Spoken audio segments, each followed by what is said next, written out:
Good morning, everyone. Unexpectedly, winter is back. But anyway, hopefully that didn't stop you from coming.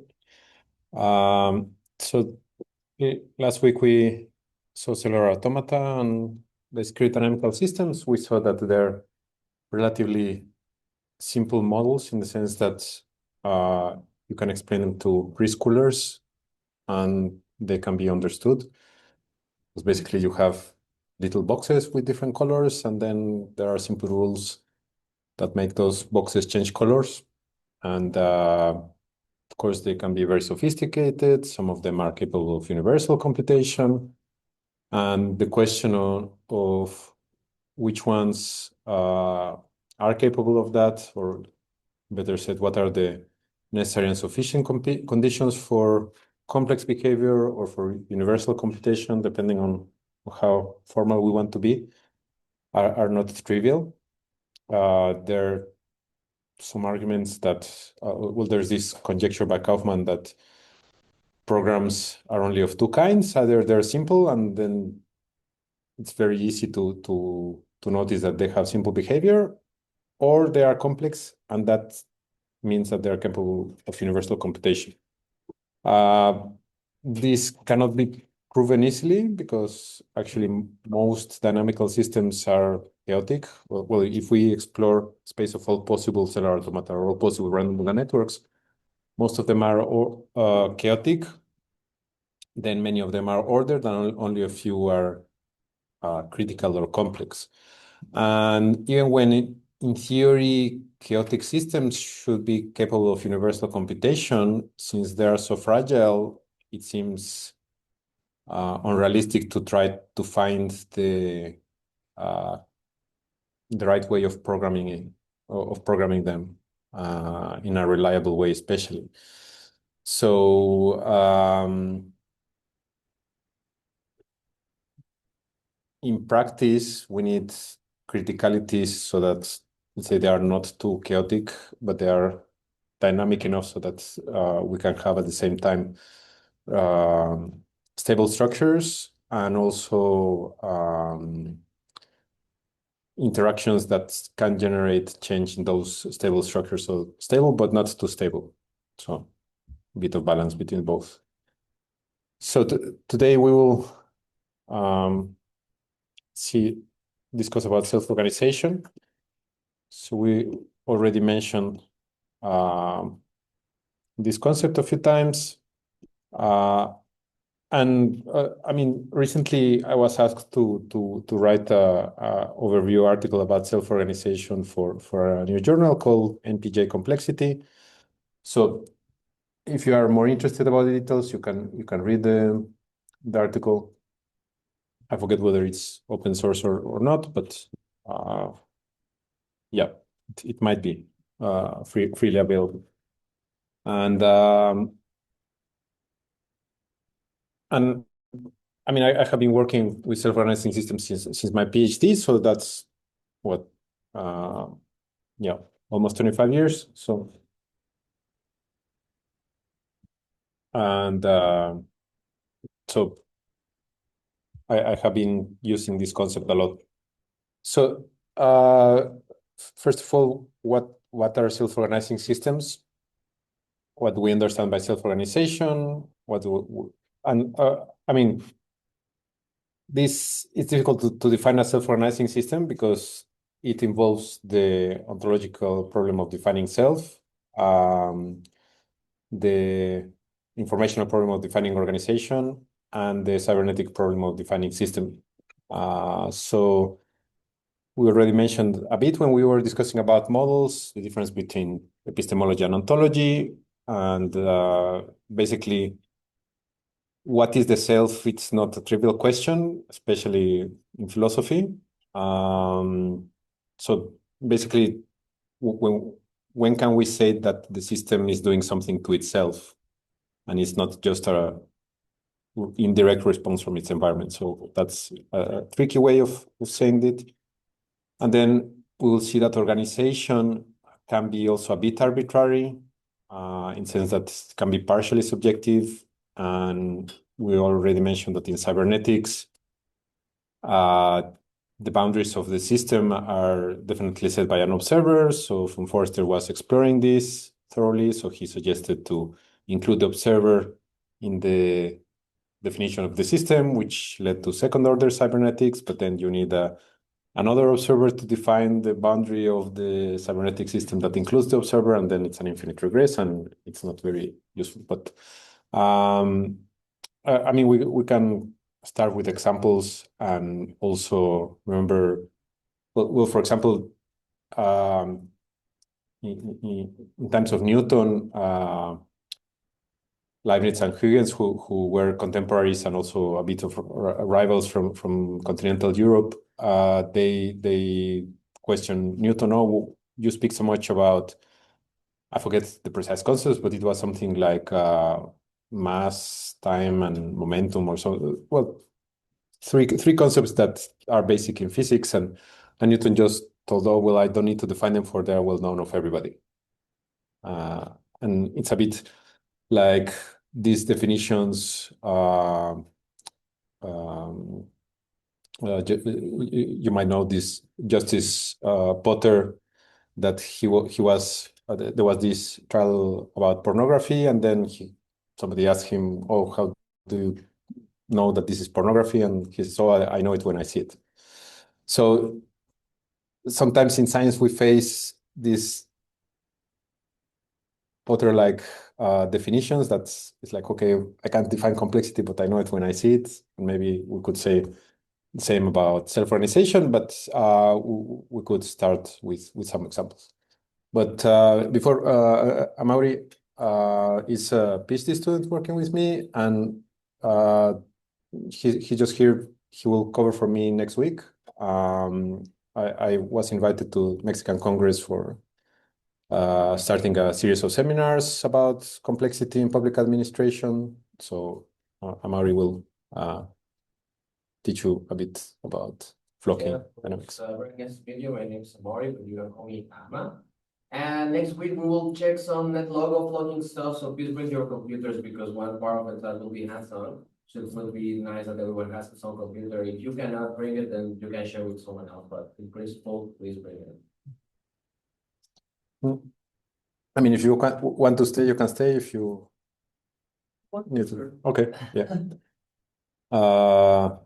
Yeah. So, I mean, there are plenty of examples of self-organizing systems.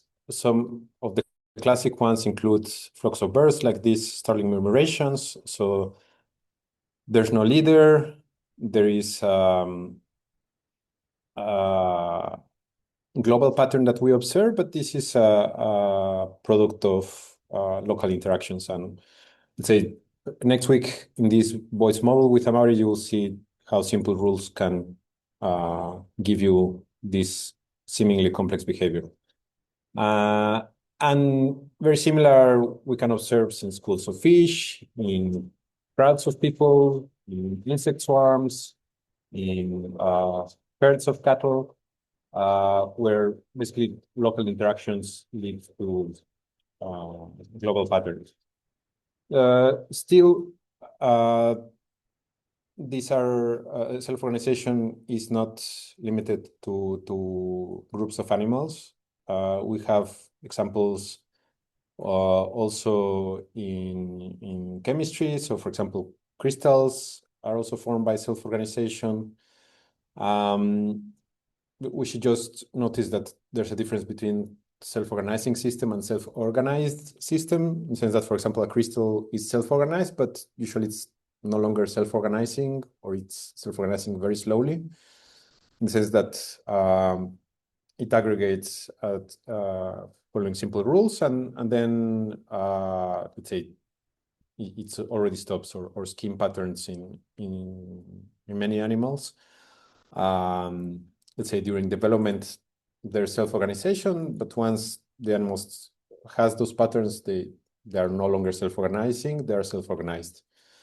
On the top left, there's example from plants. It's an aerial picture of patterns of how plants are distributed.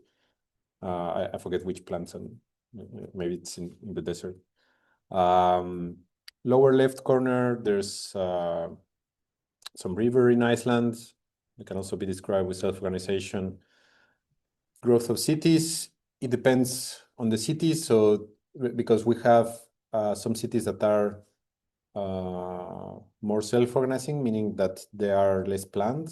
So many European towns or rural villages, they basically grow without a plan, and then basically people start putting houses next to existing houses, and say termites build their huge mounds that they can be several meters high in a similar way.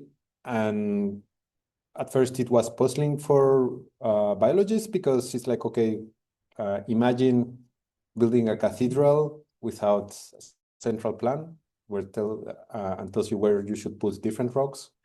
And then termites, without this central plan, they're able to robustly build and rebuild and repair these huge structures that have very interesting functionality for thermal regulation and humidity regulation. And cities, I think this is Chicago. So you can see that it has a square grid in this case. So that is centrally planned. So we wouldn't call that self-organizing. But then the lake and the river are or were self-organizing, and then that gives the city some flexibility in the sense that not everything was able to be planned fully. And also how the city grows tends to be self-organizing in the sense that people decide to live or to build buildings depending on the existing architecture. So actually, we'll discuss a classic model of segregation by Schelling. I forget whether it was inspired in Chicago or not, but it's something that you observe in Chicago, which is, again, a cellular automaton where basically people have a preference to live with neighbors similar to them. So if they're living surrounded by different neighbors, then they tend to move to another place. And if in that place they have more similar neighbors, they have higher probability of staying there. And like that, you have segregation of cities, of different neighborhoods, which is a bit similar to the mechanisms behind scheme pattern formation, where you have short-range stimulation and long-range inhibition. And neurons also work that way. So it's a very general mechanism in pattern formation. And the same applies for business districts, for industrial districts. It has several advantages to put office building next to other offices buildings, to put a factory next to other factories because infrastructure is already there, to put a shop next to other shops because customers are already going there. So that can be said to be, in a way, self-organizing. Sometimes cities plan that, say, some city developers say, okay, we will do an industrial zone in this area, but sometimes it doesn't work. So, for example, there's a story of Israel somewhere in the early 80s. Urban scientists gathered and made a whole plan for the country. Okay, it's not a big country, but still. And they decided all the land uses for the whole country. So which would be urban areas, which would be industrial areas, agricultural areas. And like this, for all cities, it was clear where which land plots would be used for city growth in all cities in Israel and towns. Of course, this caused the price of those lands to rise compared to agricultural lands where there was no permit to build housing. So then big companies bought very cheaply these agricultural lands, and then they lobbied I mean, I don't know. In the United States, they use the term lobbying. In Mexico, we use the term bribing, but it's very similar mechanism, very similar results. Just one is legal, another is not legal, but same results. So they started lobbying. I forget. I have no idea who has the authority to change the land use. But then they were changing the land use permits, and then they were building housing in land that was in the original plan agricultural. So by 96 or something like that, like 15 years later, after the original plan was produced, there was a study and they checked, okay, how much of new urban developments were in the originally urban plots of land. It was just like half. So actually, that central plan generated conditions that through self-organization, city growth went not in the way that it was planned, but in a different way. But anyway, it's interesting to see how local interactions can generate global patterns. And the concept of self-organization was proposed by Ross Ashby. We already mentioned him from cybernetics. He also proposed the law of recursive variety. He also has a famous book, Design for a Brain. He has another famous book, Introduction to Cybernetics. And he was interested about machines that can change their own organization. So this is at the same time that von Neumann was interested in machines that can make copies of themselves. So it was also an open question. Can we have a machine that can change itself to improve? Because let's say we can do it, but can we design a machine that can adapt in such a way? And I mean, it might seem counterintuitive because usually when we build a machine, we specify a mechanism and then that mechanism in principle is fixed, but then we can include rules in that mechanism that can change some aspects of the machine. Not all of them, just like also we cannot change all of our aspects. We can not just decide to live in the middle of the sea and adapt to breathe underwater. But yeah, and it is related with these ideas of self-replication, because in a way you need, let's say, machine making something to itself that this feedback is far from trivial, especially back then when they were first exploring these questions. So one way of defining self-organizing systems are those that have elements that interact to produce global functions or behaviors. When we start applying this to different phenomena, we can see that actually most systems can be said to be self-organizing. Actually, Ashby also gives this example because he says, well, most dynamical systems have attractors. We already mentioned attractors. These are basically configurations that systems tend to.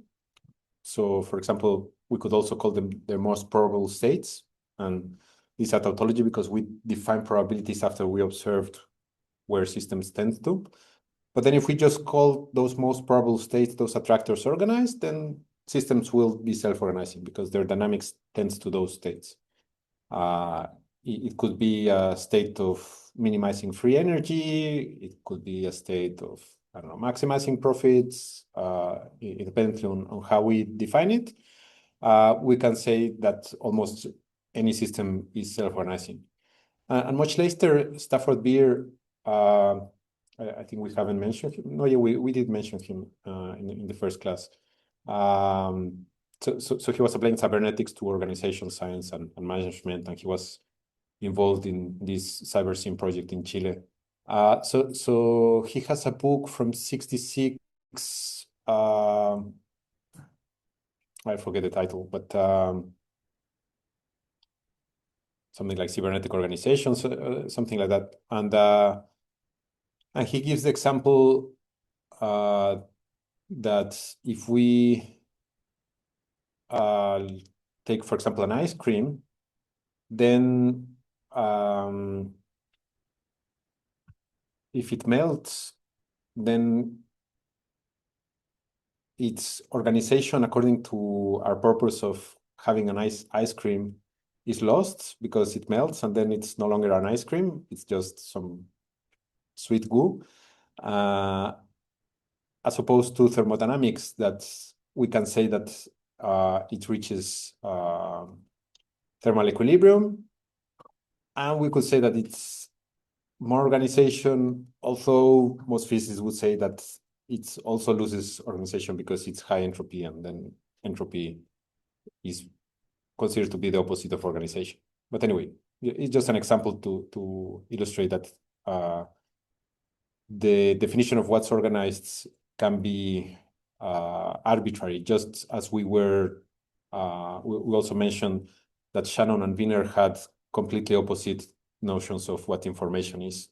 So some cases, depending on the purpose that an observer gives to a system, the same state can be said to be organized or disorganized. And in a paper that I wrote at the beginning of my PhD with my advisor, Francis Helligan, we show how, in very abstract terms, depending on how you observe a system, we can say that it's self-organizing at one scale and self-disorganizing at a different scale, depending on how you observe it and how you granularize the system. Yeah, so the question is, when is it useful to speak about self-organizing systems? And the answer is when we have multiple scales. So we are interested on how the interactions among elements at one scale produce patterns at a different scale. And it can also be useful when we have non-stationary problems, in the sense that if we have a problem that is static or stationary, then we can optimize it and we'll find a solution, and that's it, we're done. But then if the problem changes in unpredictable ways, we can use self-organizing systems to find, so that the system itself is finding constantly solutions, so that when the problem changes, the system will adapt. And I mean, we can have plenty of examples of when self-organizing systems can be useful. So in societies, how fashions form. So we were mentioning beards last week, also opinion formation, ideology propagation, social norms, laws, but or even the average height of people. So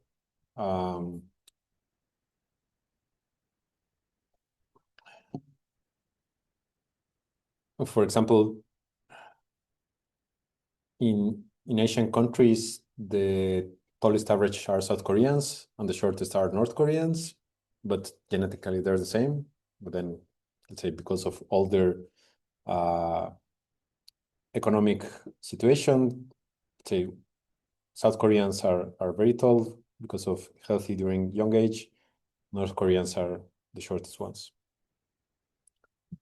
So how do we have self-organizing systems? So we already mentioned information. So this is Shannon's information. Wiener's information would be the same, just without the minus sign. And we can say that organization is Wiener's information. I'll try to explain that now. And basically, it's the negative of Shannon information. So Shannon was interested in telecommunications, on how can you reliably transmit information through a noisy channel. And like the first step was to define how much information you can get in a message. And this depends on a probability distribution of an alphabet of symbols. Let's say the simplest case would be a binary alphabet. So we have two symbols, 0 and 1. And then if the distribution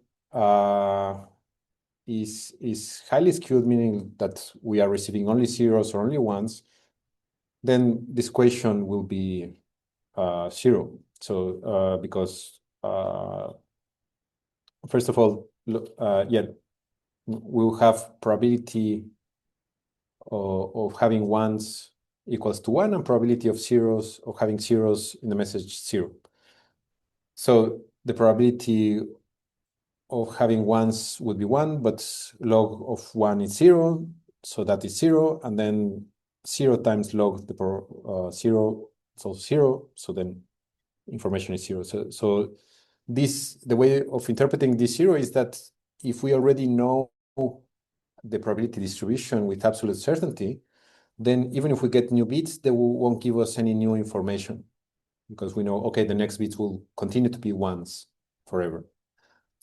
However, if we have a completely random distribution or let's say homogeneous distribution, it actually doesn't need to be random because it could be just 0, 1, 0, 1, 0, 1, 0.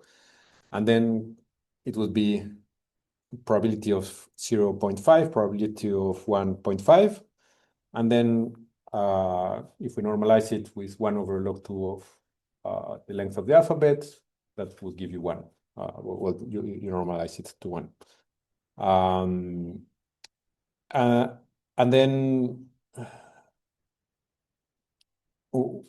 what happens is that if you receive a random string of ones and zeros without any bias, let's assume that we are tossing a fair coin. Even if we have 1 million bits, we don't know what the next bit will be because they're completely independent in theory. So we will get all possible information from the next bit. And then that is maximum information because all the previous information was useless.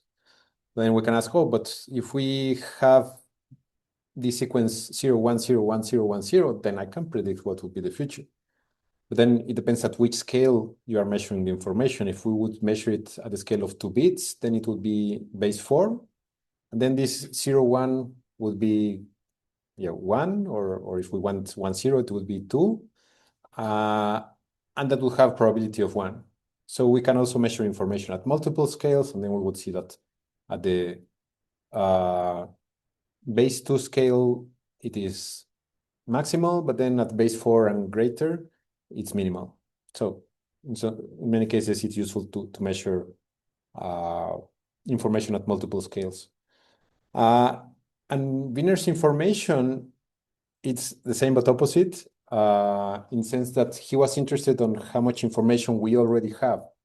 So if we already know what the next bit will be, then we have maximum information. So this highly skewed distribution where, let's say, we already know that the next bit will be 1 or 0, then we already have maximum information because the next bits will not give us anything. And in the opposite case, if we have random distribution, that doesn't give us any previous information, and that information will be 0 in terms of Wiener. So that's why they're opposite. So we can say that organization is equivalent to Wiener's information because if it's highly organized, then we will already have information or we already know what the next thing will be. And that gives us maximum predictability. Maximum channel information gives us minimum predictability because we have homogeneous probabilities. And even if it's some intermediate information, it correlates perfectly that the higher the channel information, the lower the predictability. In other words, if we are kind of playing dice, the more loaded they are, then the better chances we are at winning because then if we know what's the most probable state, and the same happens with information. So the more organized, the more previous information we have, the less, the more predictable the system will be. So this is what I was mentioning about an example of a system increasing its organization at one scale and decreasing at another scale. So here, entropy, we are referring to Shannon's entropy or Shannon information. And basically, so here the probabilities are gray coded. So I forget, let's assume that dark is very low and light is very high. So the more similar the tones of gray, then the more homogeneous the system is. So for example, here in the middle top, there is the same probability of being in macro state A or macro state B. And at the lower scale, we have 4 microstates, A1, A2, B1, B2, and then they have certain probabilities, but let's say A1 and B1 are lower, have less probability than A2 and B2. So if we would aggregate A1 and B1 into A prime, then this would be very low, and B prime, A2, B2 would be very high. But if we aggregate them horizontally, A1 and A2 and B1 and B2, we average these probabilities and it's 0.5, 0.5. So in this case, we have maximum entropy, in this we have low entropy. And here we have an increase of entropy because these states are more similar than these states. So this is more homogeneous, less homogeneous, more organized, less organized. But here, since now A1 and A2 are less probable than B1 and B2 combined, there's an entropy decrease. So here, the system self-organizes. Here, it disorganizes, and here it disorganizes. So the same system observed at different scales and with different partitions can be said to be self-organizing or disorganizing. And of course, this is arbitrary. We could just assume that the transition is in the inverse direction, and then at the lower scale, it will be self-organizing. So it's just an example to show that the judgment whether a system is self-organizing or not can be partially subjective. Any question about this? Yeah. Oh, sorry.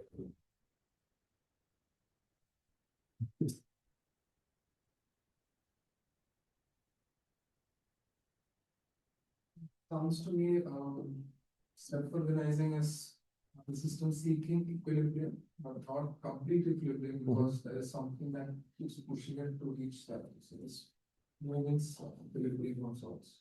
That a reasonable.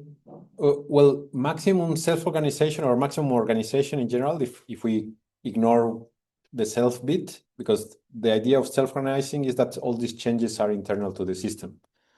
But in general, maximum organization would be like maximum equilibrium and there's no change. So yes. But then, of course, it depends on where your system is, in the sense that normally, if a system is very chaotic, you don't want it to be too chaotic. So then you say, oh, it's self-organizing, and then it goes to, let's say, more or less a state of criticality. But it might be also that it's too ordered for whatever purpose, and then we need to disorganize it so that it becomes more critical, let's say, to shake things up a bit. And whether probably we would call that self-organization, even when the organization is decreasing. But again, it becomes more a language game than, yeah.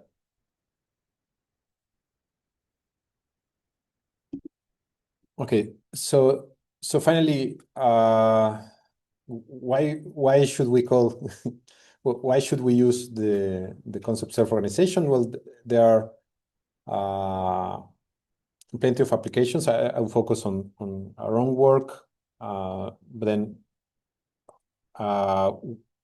before that, we should better ask when is it useful. So we already mentioned that when we have multiple scales and when we have non-stationarity. So this diagram illustrates on the first panel, we have a function. So basically it's useful to describe change along the x-axis. But then it might be that that function is changing in time. So then let's say there's some parameter that makes that function different. And for example, here we have one maximum and then it changes and then there's another maximum or optimum. So that would be adaptation at one scale, but then maybe the way in which the function changes also changes at a different slower time scale. So then we would need to consider how change changes, so to speak. So we need to add more and more dimensions of change. I mean, even if we just have one scale, then this is already a non-stationary problem. But I mean, if we can contemplate all possible ways in which this function can change, then we would make it, let's say, a higher dimensional function, and then under that space, that higher dimensional function doesn't change. But if we have open systems and interacting systems, well, open system is basically system interacting with its environment. Usually the novel information generated by those interactions will create non-stationarity, meaning that it will change the rules of the system. And in this case, self-organizing systems become useful to solve different types of problems. So one example comes from public transportation systems. So this video was taken in Mexico City Metro more than 10 years ago. Ladies section, morning rush hour. If you want to get in, you need to go through the window because there's just too much people.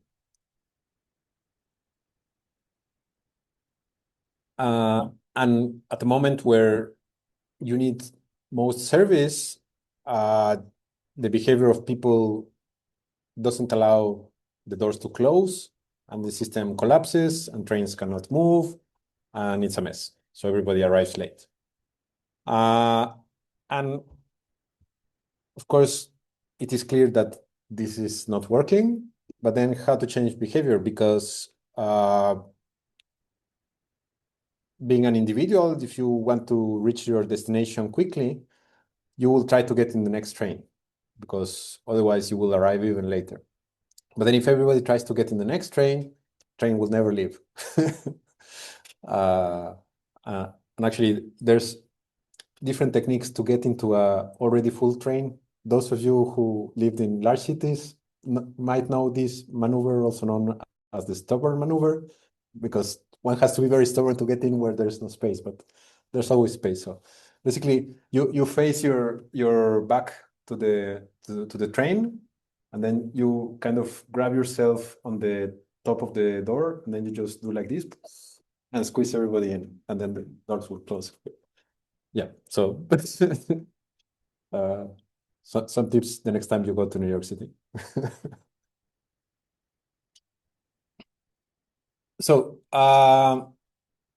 this is the same metro station after an intervention we did. Ladies section. People somehow started queuing. Queues go up the stairs. And when this happened, I mean, many images and videos became viral because it was like, oh, what's happening here? Because you might know that we Mexicans have a reputation for being disorganized. So, but I mean, you can see that we didn't bring German or Japanese passengers that supposedly they are more ordered, but from what I've heard, it's not that they're ordered, it's just that, let's say, they have different regulations, different interactions. And that's what we did. We basically managed to change the way people interact by installing signs on the platform. So it's basically marking the area in which doors will stop. And we were just hoping that people would leave this free space, because without this information, let's say a train arrives and there's a little sign that says, before coming in, let people go out. But as you see in this video, if you don't know where the door will be, there's no space on the platform to let them out. So even if you want to kind of move a bit to the left, you can't. So there's not space for people to go out. well, assuming that they would like to go out, because in this particular station, nobody goes out, but anyway. So we were not expecting that people would queue. That was an emergent behavior. But then once people queue, you have the information so that people entering the station, they don't need to see the signs. They just enter the station and start forming a queue. And if you have a mechanisms where the first ones to arrive are the first ones to board the train, then there's less incentive of pushing your way into the already full train because you know you will take the next one. And like that, trains started becoming a bit more efficient. There were less pickpocketing, less sexual incidents. So there were many added benefits. Same people, different interactions. And we used multi-agent simulation to explore different options. So on the top, it's what we were proposing. On the bottom, quite used to be, let's say people pushing each other, trying to go in and out. Initially, we had thought of having dedicated doors. So here people go out in the center and enter through the extremes because each wagon has 4 doors. But then what we saw in the simulations is that the time difference was minimal because even when, okay, the doors open and nobody is in front of you, you can go out, but then you have half the doors to go in and out. So then let's say it wasn't a real game. And it was much easier to implement the strategy where everybody uses the all doors, like this one.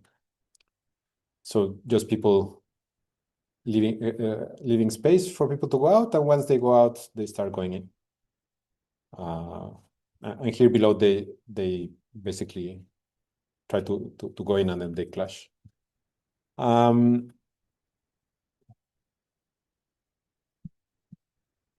And then people started queuing in stations without the signs, because if you don't board the train, then you already know where the doors will be. So then people started queuing even before the signs. And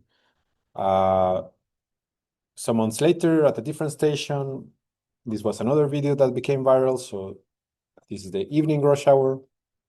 I mean, the station is completely packed, but people are organized very differently than on the first video. Because also in the first video where people were pushing and there was no space, we can say, oh, they're disorganized, or we can say they have a different organization than in this case where there's space for people to exit the trains and the station. Because also it could happen that the platform would be so crowded that it would take you like 3 minutes to exit the station, and then the next train arrives and you haven't left, so the people cannot exit the train because there's no space on the platform. So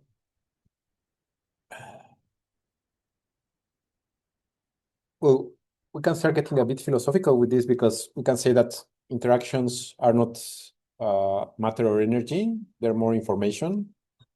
Still, they have causal effects on physics. But let's say not to enter that avenue of discussion that could easily take us down a rabbit hole. This example shows us that in many cases where we cannot change the elements of the system, we can change their interactions.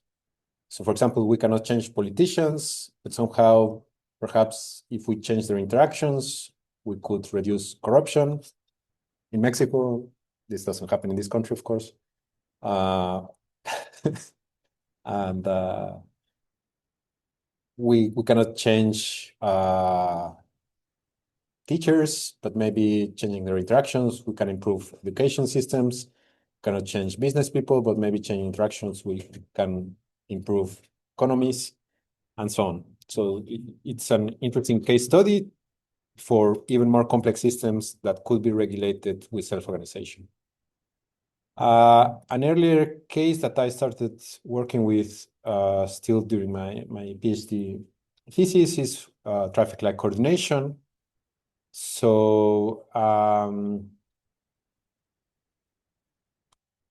yeah, maybe I can show you a simulation later.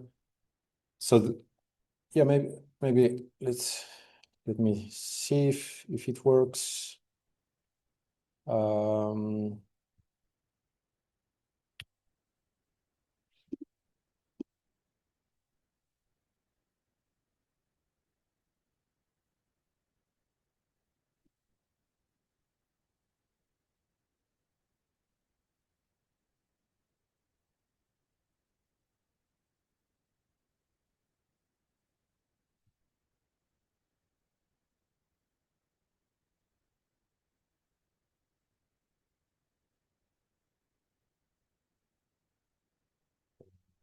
Let's see.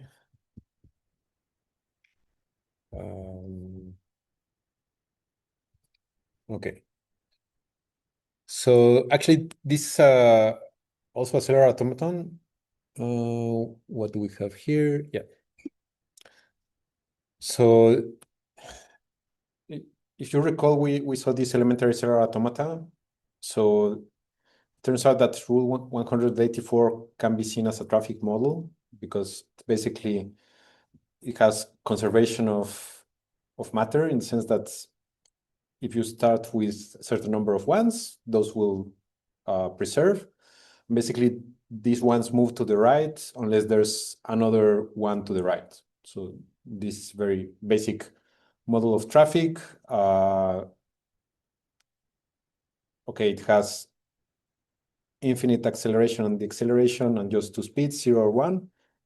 But it's good to explore traffic dynamics.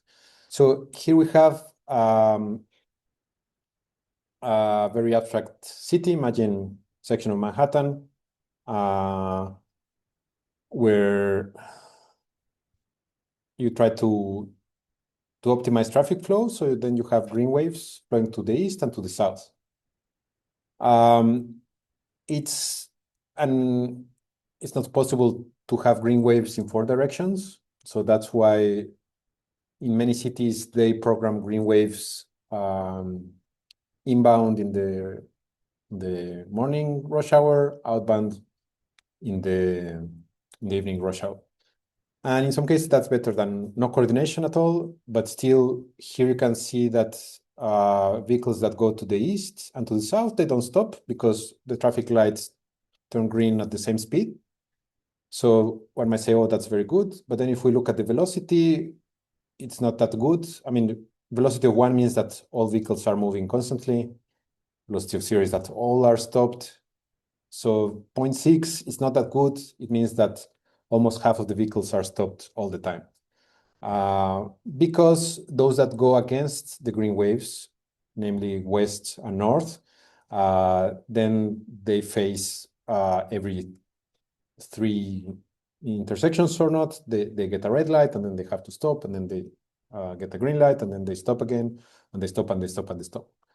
So for example, this one stop, then finally they get a green light, and then they stop again, they wait, and so on. So of course, in the simulation, you can change the density so that it's like, okay, there are more cars going in the direction of the green wave than less. But I mean, cities like Mexico, there are many cars going in all directions at all hours. So this really doesn't work. And then if we increase the density,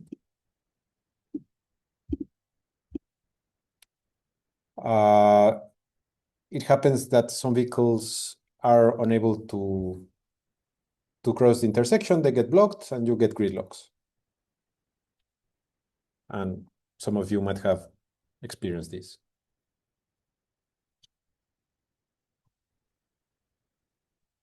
Okay, so then let's go back to the first density. But then with self-organizing traffic lights. And here the boundary conditions are non-orientable. So it's like a Möbius strip. So cars going, I mean, if we had cyclic boundaries, then it would be like a Pac-Man game that if you go out here, you enter here. But now with single Möbius, cars going out here, they enter here, and then they enter here. And so it's like one single street that interacts itself 100 times. And that's like to break correlations of cars entering and leaving the simulation. And at the same time, keeping a constant density. Because if you have open boundaries and then cars entering and exiting, if you have traffic jams, then cars cannot enter the simulation and it's difficult to compare. So you can see that almost all vehicles reach maximum speed because they just have to stop when there are other vehicles crossing. So there are very simple rules that each intersection follows. Basically, if there are few vehicles approaching a red light, not necessarily stopped, they have to wait a bit more than if there are more vehicles. So if there are few vehicles, they wait a bit, and then that increases the probability that more vehicles will join them, and then they can trigger a green light before they reach an intersection. So like that, there's a promotion of the formation of platoons. So that's why you see that there are these groups of cars. When you start the simulation, you see that there's a higher entropy, meaning that they're homogeneously distributed all around the city. And then the system reduces the entropy, self-organizes the vehicles into platoons, and then the platoons self-organize the traffic lights into green lights into green waves, because the green waves are not pre-programmed, they're triggered by the platoons. And like this, the platoons stop only when there's another platoon crossing, because also if there's nobody coming, even if there's a single vehicle, it will get a green light. And then there are other rules to prevent the blockage of intersections, but like this, you can see that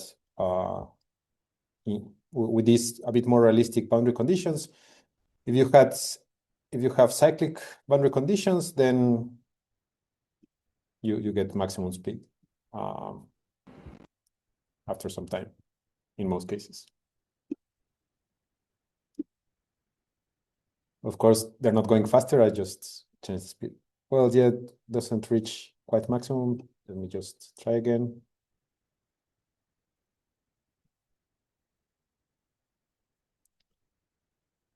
Or maybe for lower density it will.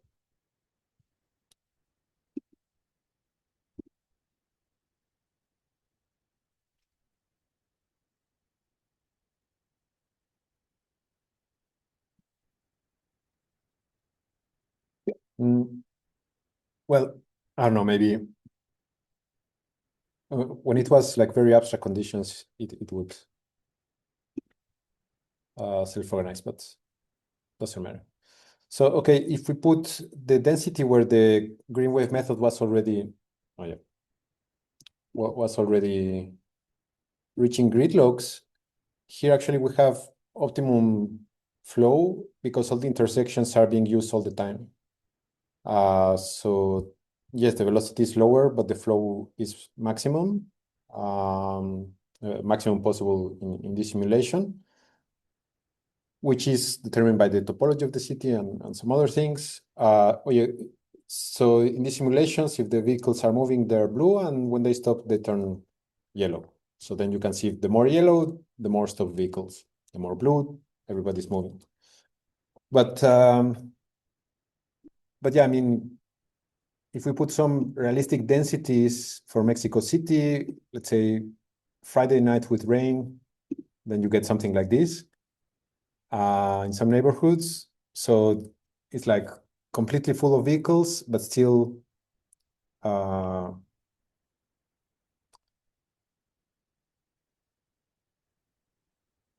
let me actually, here there is like a kind of gridlock, but then it doesn't propagate. So I mean, this vehicle somehow got blocked. Maybe it was blocked from initial conditions. Let me reduce just a bit. So here you have self-organization, not of platoons, but of spaces, because you see these structures that move actually backwards on the streets, opposite direction of traffic, because there are these rules that if there's no space to cross the street, then you get a red light. And if both streets are like that, both get a red light. And once there is space, then that direction will get a green light. So it turns out that spaces move backwards in the streets, and then they start gathering in a similar way as platoons were aggregating for low densities. Yeah. And then, let me see, this is an earlier simulation, but oh, no, I don't have it here. Oh, okay, it doesn't matter.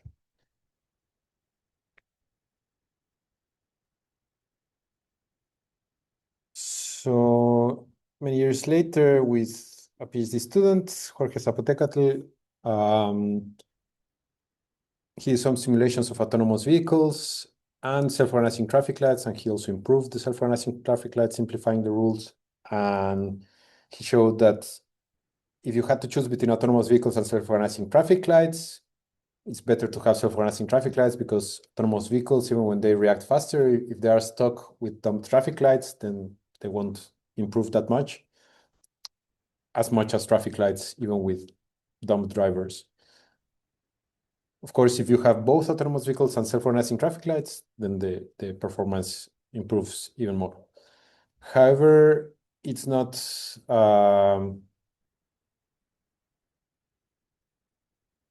trivial to say like, oh, if we implement traffic lights, self-organizing traffic lights, then we will solve the traffic problem. Because actually, if suddenly there is less traffic, then that would encourage more people to use their cars, and then you increase the density, and then no matter how smart you have your traffic lights, if there's no space to move, you'll be driving very slowly. So let's say, and actually, similar algorithms have been already implemented. I mean, we're working on this already for more than 20 years. And you will see here that some in Binghamton, some intersections have sensors, and then they adapt to the demand of traffic. So that's much better than blind traffic lights that try to optimize. So back to public transportation systems, there's this. Oh yeah, let's better go to the simulation. Net logo.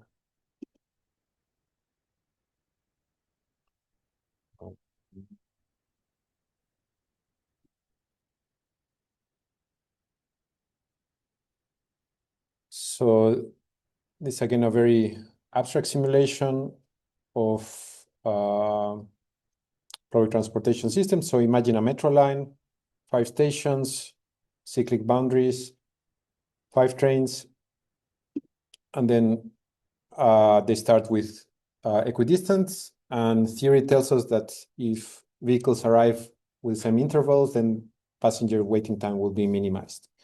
And here you can see their travel time, how much time they wait before they board a vehicle, how much time they wait at the train, and how much time they wait to exit. And the delay is basically how much waiting time they have in total. So you can see that they bunch up. I mean, this is also known as the bus bunching problem. So especially in large cities, you might have experienced that you are waiting for the bus and you wait. And even when there's a schedule, it's not arriving. And suddenly there are 4 buses coming at once. So the Russian explanation for this is that, oh, they were playing domino and then they decided to start working. But what we see here is that it becomes, let's say the attractor of this system is this collapse state. So it's like a pendulum that tries to go down, and the aggregate state of vehicles, it's like this, because you have a small delay it amplifies, so you have positive feedback loops, and it will take you to this configuration. Because if one vehicle has a small delay, then at the next station, there will be probably more passengers, and then if there are more passengers, it will delay even more, and then it will delay even more.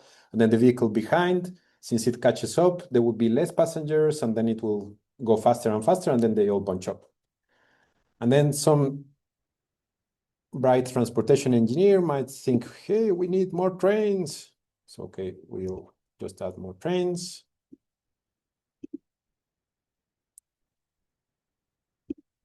And then what do you think might happen? Will we solve the problem?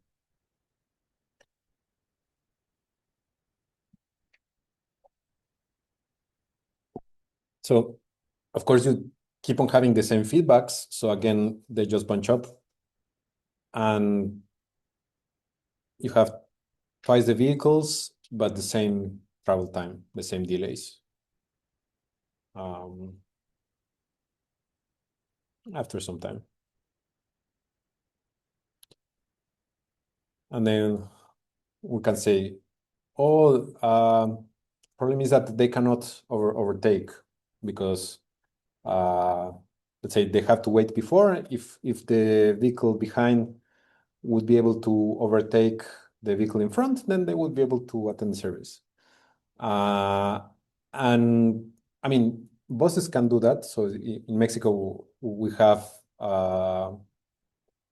this, actually there's incentive in many cases to have this configuration, because if you are this driver, let's say different cities have different organizations of public transportation systems.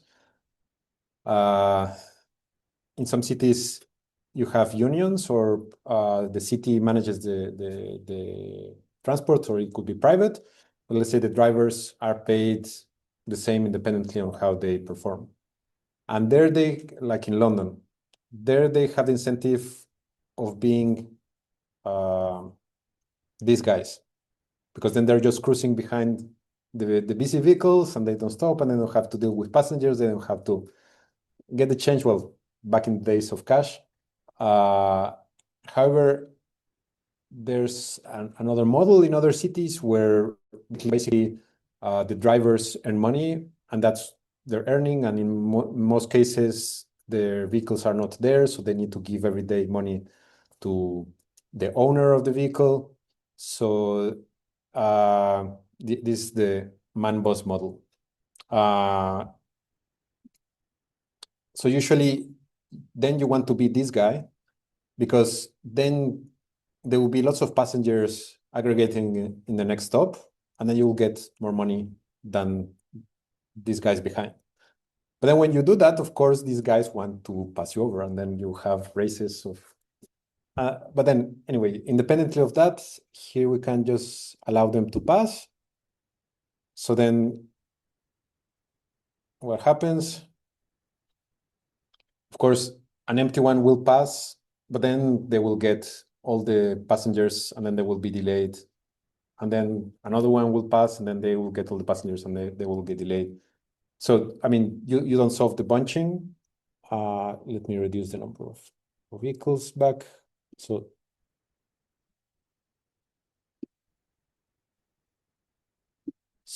here it's again 5 vehicles. You can see that they bunch up anyway.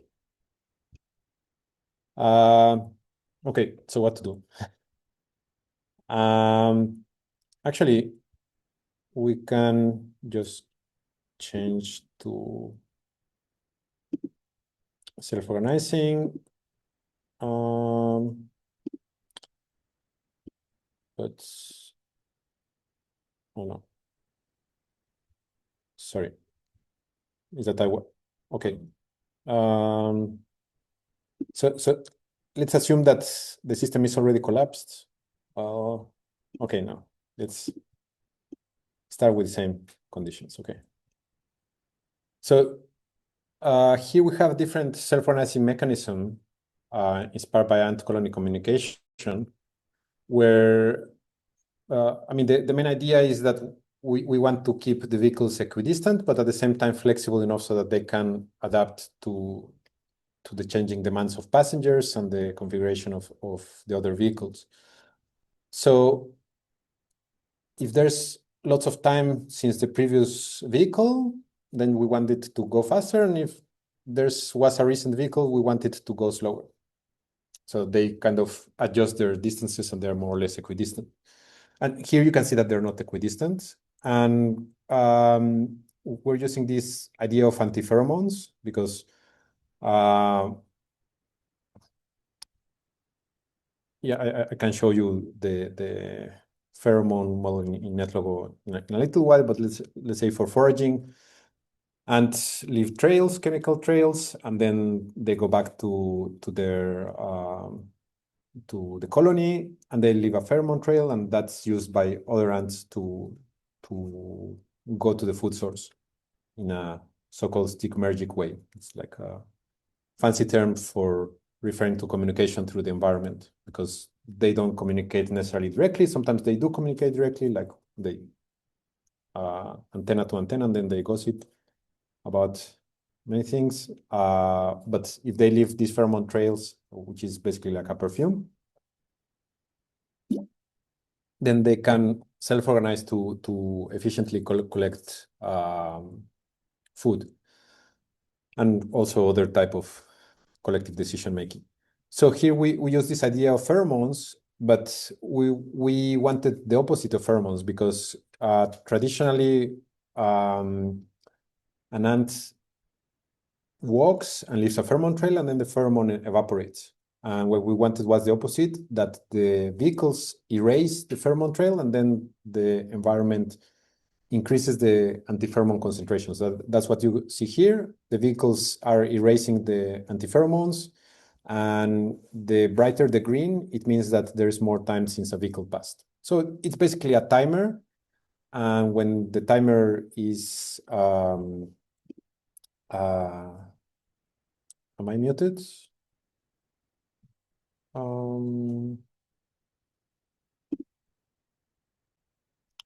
I don't know. Can you hear me on Zoom? Testing, testing. I can hear you. Okay. Thank you. Okay, so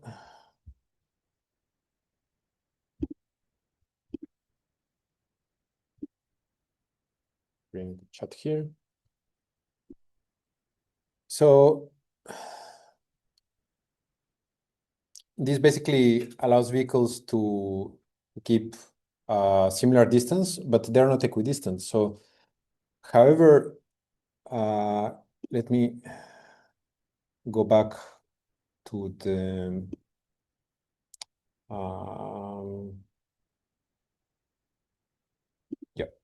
to this method. I'll make it a bit faster. Let's say without restrictions, and then the system collapses, and then we change back to the self-organizing methods. And then you see that, oh yeah, you see that they distribute each other, and then the travel times are reduced and the waiting times are reduced and so on.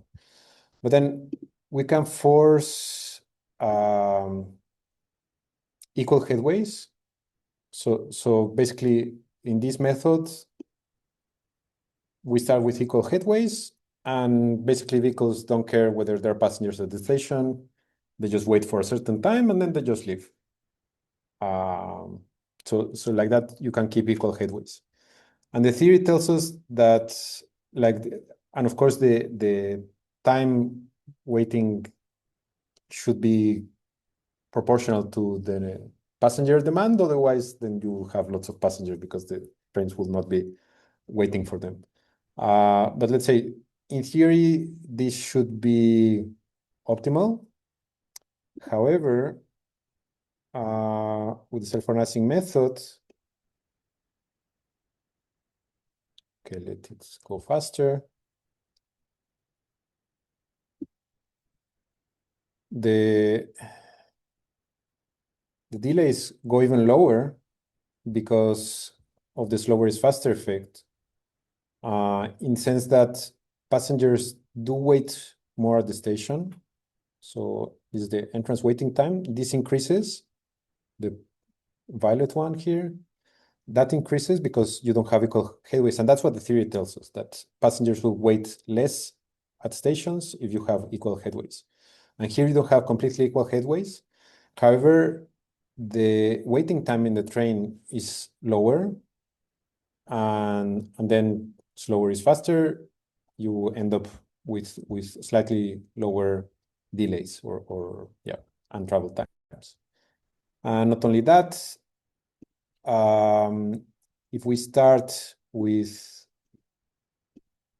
bunch top vehicles, this method where you force the equal headways cannot do much, so it's very bad. It cannot recover. Let me move it a bit slower. So it's not good. And then if we change to self-organizing, then this can recover. Okay, let's go quickly. So here, it doesn't look that it decreases that much because this is the average of the whole simulation. So it's slowly converges. So, I mean, it's already much lower, but then since it's averaging all over the previous time steps, then was that, yeah, I forget whether there was, yeah, we can reset the list. Yeah, so that basically throws the previous averages. So then it's like comparing this with this. Okay. So with another PhD student, Gustavo Carreon, he made a more realistic simulation. He was also involved in the markings for regulating passenger behavior. But he also made a more realistic simulation of one of the Mexico City metro lines. So here would be the distance, like kilometer 0, kilometer 20, and the black dots are trains moving in time. So when they stay a bit, this means that there's a station there, they're waiting for passengers, and then they move to the next station.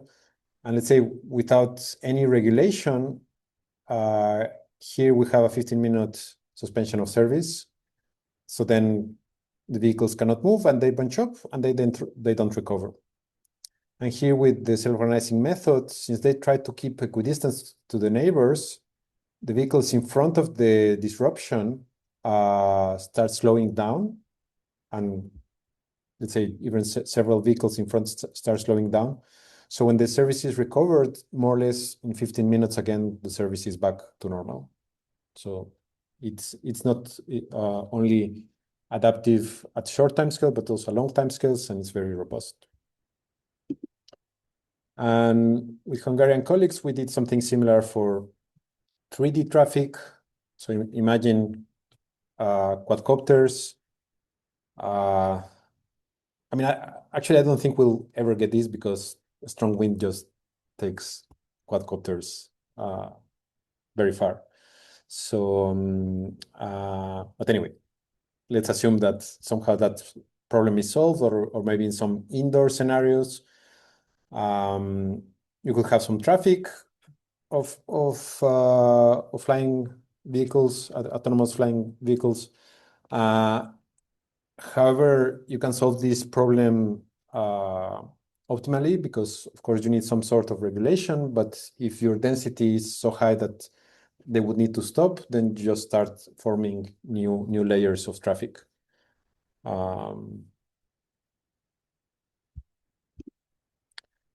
Okay, so there are methodologies that we can use to build self-organizing systems. Part of my PhD thesis was to propose such a methodology in this paper that is one of the readings for next week. it's a bit more updated. How can we use different mechanisms to build and regulate self-organizing systems? And let's say there are many open questions. There's lots of potential. We can relate it to anti-fragility. It's the ability of systems from benefiting from noise, because in many of these cases, when you have some perturbations, you have better self-organization than if you don't. It's also interesting to study the slower is faster effects and heterogeneity and how this relates to balance more generally. Actually, most of these we are studying in 547, so it's like a invitation for that course. So, I mean, we're facing many challenges: climate change, migration, social conflict, polarization, urban growth, poverty, and so on. And I mean, current approaches are not solving these problems, so we have to try. Doesn't mean that like, oh, let's just use self-organization and then we'll solve all these problems. But let's say we know that what we have so far is not helping. So maybe we can improve. I mean, it would be also a bit naive to say that, oh, we will solve poverty, because it seems there's always poverty, but still we can fight to reduce it even more. I mean, it's impressive that it's has reduced like from 90% of global population in extreme poverty to 10%. Of course, should be reduced much more. But let's say everything we can say it's work in progress. So whatever we can improve in all these topics, in all these challenges, will be good, better than not doing anything or giving up. Okay, so on Thursday, we'll discuss more articles about complexity, and for next week, there will be these articles about self-organization. So the usual one. And for the following week, you should have already your final project proposals. There will be presentations on site, meaning that teams will present here. And if there are teams of only remote students, then the task will be to upload a video. And then there will be discussions on so that everybody can comment on everybody's projects.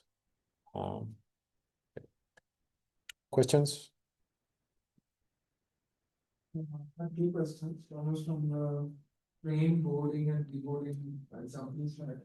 Yep. So, as you mentioned, like, everyone started following cues, but I was curious, was there any incentive or de-incentive to do it? People... Yes. So like the first days where we implemented a pilot study in one of the busiest stations in Mexico City Metro, there were volunteers from the National Institute of Youth, I mean, that were basically telling people, oh, look, there are these new signs, don't step on the exit, step here. And they were kind of organizing them initially on the first days. But then again, there were people arriving at the station, as they would do for decades if they were commuting. And then suddenly there are people queuing, and then it's just natural to queue again. And if somebody was not queuing, those who were queuing would tell that person, hey guy, new system, go back. So it worked. Actually, I haven't been in Mexico City Metro for several years. I know that they kept the signs, but I don't know how much they are still respected in the rush hour. Maybe the behavior changed and it degraded again. I should ask people. Do you know, Amaury? Have you been recently in the metro? Well, maybe a month ago or more. The people sometimes simply doesn't respect like the separation, like the spy that says don't step up here, they just stand there. So I think it's still efficient, but also depending on whether they are constructing or like making new buildings or whatever around can also affect that. Yeah. Environmental noise, you can get it. And I also noticed that if there's like few people on the station, then it's like, oh, why should I step right here? I'll step wherever. But then if suddenly lots of people arrive, since they are not organized, then it can be so again, it's people kind of adopt the behavior of the majority. So if the majority is already organized, then the probability is that new people joining will organize. If for some reason they're not respecting the rules, then people coming and say, oh, why do I respect the rules if nobody's doing it? I think that's general mechanism. The second question was, I think for the bus example you shared, so you mentioned that there should be equal headways to ensure that it's managed. So does that mean if, let's say, the leading bus is delayed significantly, every other bus should also delay that even though? Yeah, so yeah, that's a good question. So this simulation was for metros. So let's say anyway, the vehicles cannot pass each other. This specific with the diagrams. If to have the similar situation in a bus systems where they can overtake or and we had this discussion because in Mexico we have a BRT system, bus rapid transit with dedicated lanes, and I think there are already like 7 lines or more. How many? Yeah, 7, I think. Yeah. Because I usually don't use it, so Yeah. But then since it's only 1 lane, dedicated lane, buses cannot overtake. But then if there's a broken down bus, they do overtake, carefully checking that there's no bus. But let's say some of my colleagues would say, hey, we need new lanes, more lanes so that they can overtake. And in cities like Bogota or Shenzhen, in China, in many Chinese cities that they have BRTs, they have like two lanes in each direction for the busy lines, especially in cities where you have many different lines converging into a main avenue, and then you have this main corridor of BRT. There you want overpasses, and also because that allows you to have like an express service and a local service. So some buses will stop at every station and some will stop every few stations. And there it makes sense to have the space for overtaking. But what we show is that, let's say, if you are not going to regulate them anyhow, even if you add those extra lanes, you would still have the equal headway instability. And also, we were discussing with the director of the Metrobus back in the day that the traffic lights also influence because if you have a bottleneck, then even if you have the mechanisms for keeping equal headways, then the traffic will bunch up the vehicles. But yeah, if there's like a broken down vehicle, that shouldn't stop the whole line in any case when they can overtake. Yeah. About the final project, if someone is looking to try a different idea in part of this, do you have any recommendations of where we can get data sets from? To go through CAG will be okay, or we need the full data sets, we can't go through parcel? Yeah, I mean, it's very specific. If you find some partial data sets that would be suitable for addressing a question that you're asking, then that's fine. There's also this icon, from our Kaggle, like K-A-G-G No. L. Yes. So in Kaggle you have some free data sets, but no, I mean the one maintained by Aaron Closet.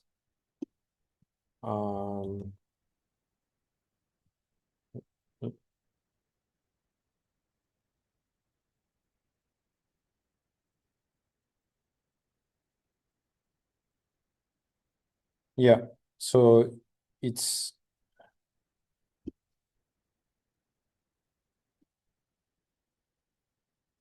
icon.colorado.edu, Colorado Index of Complex Networks. So Aaron Closet has collected huge database, so you can also check these ones. And many of these have already publications that use them, so you can also check those. So yeah, I don't know how many there are, but more than 100 for sure. So 9/11 terrorist network. Does he have here the Enron? Yeah, it's here. So for those of you who hadn't been born yet, so a few decades ago, there was this company Enron, and then yeah, I forget what crime they did, but yeah, they were investigated, and then all their emails were made public as part of the investigation. So then this dataset has been used to analyze, let's say, email patterns.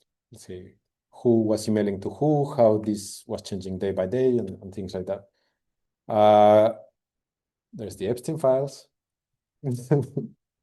uh, I don't know what kind of data you could extract because I I, I mean I haven't even looked into it, whether it's organized, how complete or incomplete it is, because if it's just emails to and from Epstein, then it's like quite partial.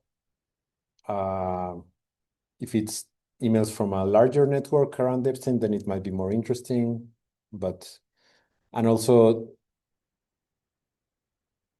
let's say most people would be interested on the people mentioned in the emails rather than on who sent email to whom. But of course, that might also be interesting. But let's say,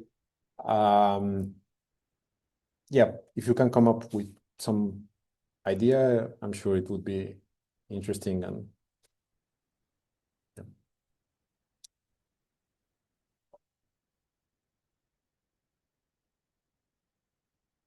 Okay, so see you on Thursday.